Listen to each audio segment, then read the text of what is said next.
Time for Uncancelled now, where Britain's top commentators speak out on controversial issues without the fear of the cancel culture sweeping the rest of the media. And I'm delighted to welcome on the man who from tomorrow will be helming the Tonight Live ship on Fridays, Saturdays and Sundays. GBNews' latest superstar signing, Mark Dolan. Now, Mark, you may well know, is a comedian and commentator with balls of steel who has been on the front line of the battle to save freedom of speech. He's also stood up repeatedly to the sinister erosion of our civil liberties during the COVID pandemic, most notably when he cut up a mask live on air on his talk radio show in September. With vaccine passports and the pingdemic highlighting that we still have one hell of a fight on our hands if we want our old normal back.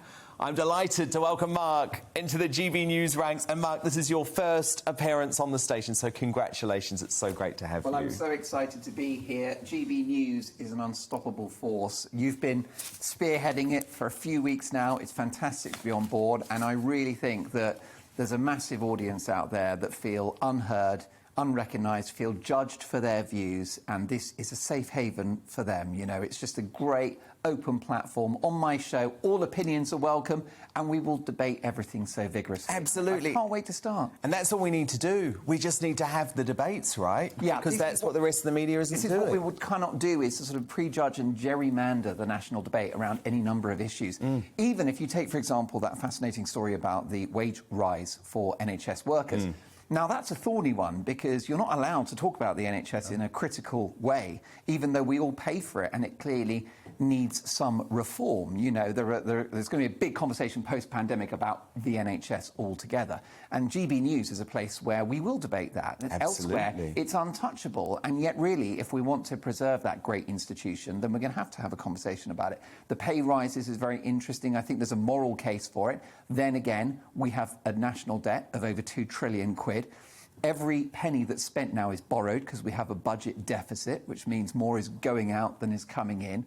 And you have to wonder, if it's borrowed billions, does that go to NHS frontline workers who, yes, in principle deserve it, or does it go to getting other people who don't have a job back to work? And that's the sort of debate we'll have on this station and on the show. I'm so excited. I'm so excited for you to be having those debates. But look, Mark, people are going to be absolutely fascinated with your story, right? Because here you were, you know, one of the lovey London comedy elites. You know, you were a Channel 4 guy. You know, you were friends with all of the people who made the decisions in the entertainment industry, and you had a very comfortable path to keep on being that sort of comedian. Yeah. So when did you make the decision that actually you were going to start speaking your mind and you were going to tackle these big issues, which, as you know, leads you to be cancelled by certain people? Yeah, well, I'm an unusual hybrid, which most people are. And my background is that I'm a stand-up comedian, also an entertainment broadcaster, lots of Channel 4 shows like Balls of Steel. And, which I loved, by the way. What a show. Various other... Look, I was young, I needed the money. But, no, I loved it. You know, that was a great part of my career and stand-up comedy. And then the other side of it is my background as a news producer, which is how I got into the media, and I have a politics degree. And so, you know, there are two things that interest me, which is sort of comedy and entertainment, and then sort of politics. And I think that the two have converged in the pandemic. And first of all, I'm shocked at how silent so many comedians have been during the pandemic. No comment. In fact, there's been a sort of mainstream view among comedians that we must lock down, we must wear a mask, and we must comply, which really shocks me. The likes of Constantine, who's on your show tonight, is an outlier and actually is doing the job of what any comedian is supposed to do, which is prick the bubble of consensus, challenge what's happening and question it. And I certainly feel that as a comedian and broadcaster, I've done both of those things in the last 16 months. I'll be honest with you, the tectonic plates began to shift for me around the time of Brexit, because I voted Remain in 2016. And when the news came in that we'd voted to leave the next day, I immediately accepted the decision and thought, OK, well, we'll make a success of this. And we, of course, had three and a half years of prevarication, bitterness, division. And that's when I began to think that we're living in a semi-democracy. You know, it's the idea now that if you don't like the result, you reject it and you go back to the voters. So I think that's when I got really engaged in politics and I began to speak out more and dared to be somebody that supported the decision of the British people by majority to leave the European Union and dare to believe that it might be a huge success. Then we had Boris's election victory in 2019, and this, to me, put paid to the idea of left and right. That's over now. That metric is not valid, and I'll be talking about it on the show tomorrow. I think the new battle is between freedom and control, you know, and letting the people decide things. And we had that decision. The Red Wall voters who had been supportive of Labour for decades, for generations, suddenly voted Tory because they'd had enough of political correctness, of woke culture, and they wanted the Brexit referendum decision honoured. Of course. They dared to love their country, and they felt heard by the Prime Minister, Boris Johnson, which is why he had a landslide victory. So my feeling as a broadcaster on the national airwaves is that I want to make sure that our viewers feel heard, feel represented, don't feel judged, feel safe, and feel happy to express themselves. And I think that GBNews will be an arbiter of free speech for many years to come. I think you're completely right, and it's beautifully put. And I think for both of us, actually, though, last year, 2020, was a crazy one because, of course, I was hosting the Drive Time show on Talk Radio as the pandemic started, and you would host on a Friday or when I was off, and you then took on the whole show. And, of course, as you say, we had broadly trusted Boris Johnson at the start of the pandemic, and then we saw and we lived through this incredible period of history with our listeners as well, as our civil liberties and our freedoms were chipped away one daily press conference, one slide from Chris Whitty at a time.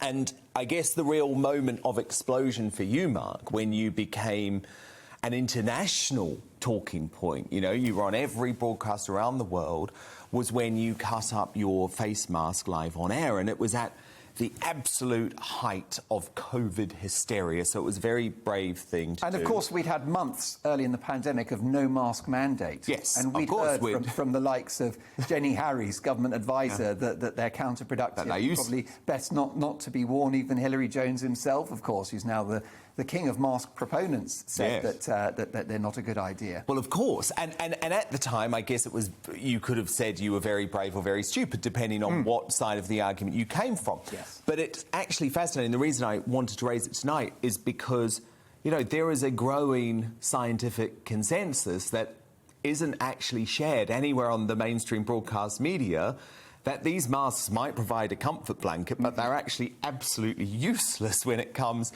to stopping the spread of COVID. And I actually had the scientist Colin Axe on earlier in the week. Who, of course, is a SAGE advisor. Yes, so he advises SAGE on ventilation issues. And he said, look, they're not going to stop the spread. So I just want you to talk through what that experience was like, because you were obviously branded internationally as being very irresponsible and COVID denier. But in fact, it's just like people who spoke about the Wuhan lab leak theory, like me, back last March.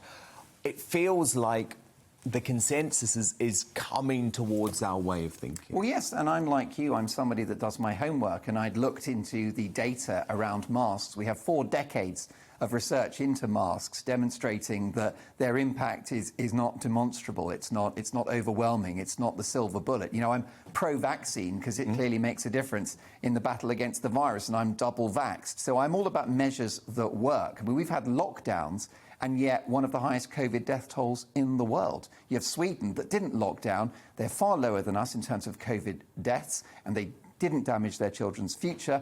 Life continued, and society will recover more quickly. So, you know, I'm very concerned about that. When it comes to the face coverings, my issue was with the mandate. I've got no problem with people wearing a face covering, by all means, and many will continue to do so, and good luck to them, and I don't judge them for that. But it should never have been mandated, because no public health measure should be forced on people if it's not overwhelmingly clear that it's effective. You know, if the data is equivocal, why would you force people to do that? And there are many potential harms. This is the problem. I certainly think there's an economic harm. I've spoken to many entrepreneurs who think that it inhibits retail and it inhibits people going out and shopping. And I mean, I don't know if you've tried to buy clothes wearing a face covering, but it's torture. It's absolutely. But similarly, trying to get my hair cut with the face covering on and have to hold it there. Oh, what a nonsense. And it's clearly not fantastic for respiration. I can't think it's optimum for human health. So I think the bottom line is, it's what I said earlier, control versus freedom. And it's just like, let people choose. And actually in Sweden, a number of people did wear face coverings, but it was their choice. And I think that's the important thing. We're seeing it now with the vaccines, that people are, you know, the government are looking at vaccine passports. I mean, what is the point of Boris Johnson? If he's going to be this libertarian prime minister, there's no point him speaking like a libertarian, but acting like a control freak, really like a communist leader. And we've had 16 months of communism, really. We've wrecked the economy. We've paid people to stay at home. We've borrowed billions, you know, and I think we've obviously controlled people's lives. Boris Johnson is like a torturer that doesn't want to torture you, but chops your fingers off anyway, but with regret, alas, and must remove those fingers. And I think that Boris has got to change his tune, you know, and I've not given up on him completely. We must be thankful for small mercies. Freedom Day, freedom in inverted commas, was better than nothing and more than we would have got under Keir Starmer. I know that what the Prime Minister has done is shifted responsibility to businesses to continue with the COVID restrictions. But with the mask mandate and other measures not now in law, the individual does decide. And I've noticed many fewer people wearing face coverings, and they've got the freedom to choose. Do you know, my heart really went out to shop workers in the last 16 months. People doing a 12-hour shift at TK Maxx, which is my favourite shop. Are you kidding me? Yeah. Because it's my favourite shop too. Amazing. Mark, sometimes we're too similar. It's a bit freaky. scary. Well, it is. It's basically a shop. I adore TK Maxx. It's full of all the things that no one else wanted. Well, I always find my best clothes in TK Maxx. Well, just look at us. I think it's... Or maybe we're going to put people off going. Watch people in shops like that, and M&S and in Next, and then also people working in hospitality, you know, bar staff doing a 10-hour shift, wearing a face covering. It struck me as stupid, cruel and wrong. And so many of those people have opted out now, and I just think, God bless you for, you know, for having that ability to make a choice. The other big thing about the masks, by the way, is that I have never, ever incited a listener or a viewer to break the law, or indeed to not follow the rules. And the point about the mask is that this was a provocative debate, and there's going to be a lot of that. There already is on your show and across GB News.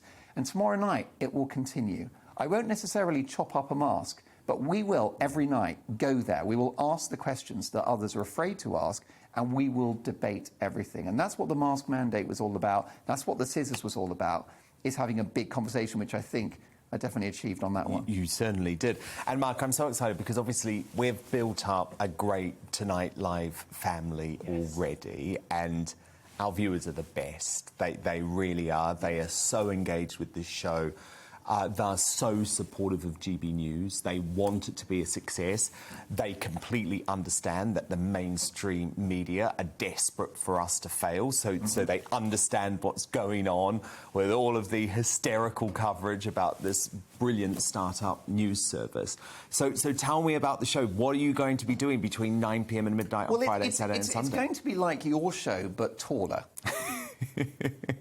This programme... And funnier. Well, listen, I wouldn't go that far. I'm very excited about your show, and I've watched it sort of addictively every night. I've got a problem with it, which is about 10:30. If it goes on, that's it. I can't switch it off till midnight. And so I think we'll keep an awful lot of the really strong elements that you do during the week, including Uncancelled, including the media buzz, you know, and the 10 o'clock interview, the big question. So lots of big elements. And then we'll give it a weekend twist, because on a Saturday night, you're going to have some fun as well. So we'll cover everything with a bit of levity, a bit of satire, but we will debate and we will shout sometimes. We will disagree. I mean, I aim to... It's that key word, trigger, isn't it? Yeah. Everyone talks about trigger. Well, I want to trigger people, and I want people to trigger me.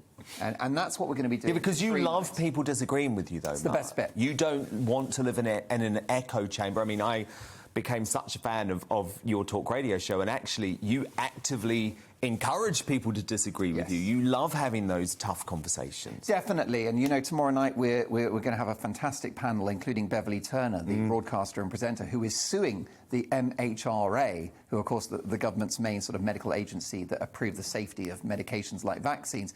She doesn't want kids to be jabbed, so we'll be debating that tomorrow night. And again, it's a topic that you won't hear covered properly on ITV or the BBC or Sky News because they're too scared to touch it. Jeremy Vine, who's a good friend of mine, I think you'll agree, a fantastic broadcaster, Yeah. but he tweeted just a couple of days ago, he said, well, I'm increasingly meeting people who are saying that they haven't had the vaccine, but they've decided they don't want it. What's the polite way to deal with that situation? Well, I've got an answer to that, which is to congratulate them on knowing their rights. You know, we don't live in a police state. Most people have gone for the vaccine take-up. I'm pro-vaccine, as I've said, but you're certainly not going to sell the vaccine by forcing people to have it, by twisting their arms, no pun intended.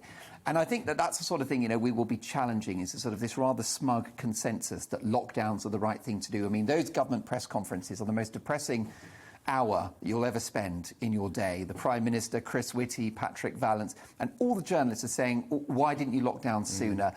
And why are you granting freedom back to the British people so quickly? Well, you know, that's not a conversation we'll be having. No. And they don't trust the British people, the government, the scientists, the media.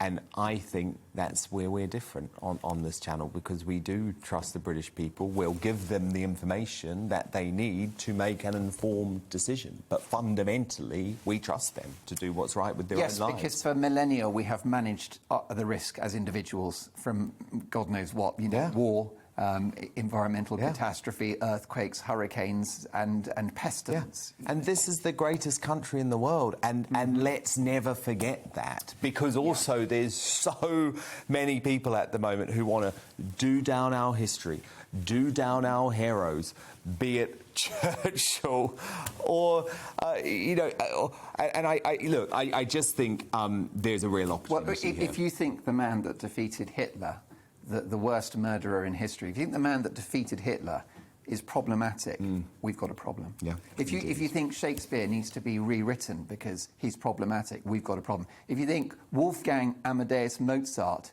is problematic, we've got a problem. Oh, this is going to be such a great show. Mark Dolan, I could talk to you all night, but instead what I'm going to do is tune in Friday, Saturday and Sunday night, 9 p.m. till midnight. You really now have no excuse to go out in the weekend, folks. And the monologue's coming. The monologue is coming. On the TV airwaves tomorrow at 9. Oh, brilliant. Mark Dolan, look, congratulations. Thank you, Dan. So Thanks for having brilliant me. to have you as part of the GB News family. And we'll be tuned in tomorrow night at 9 when Mark Dolan takes over this very show.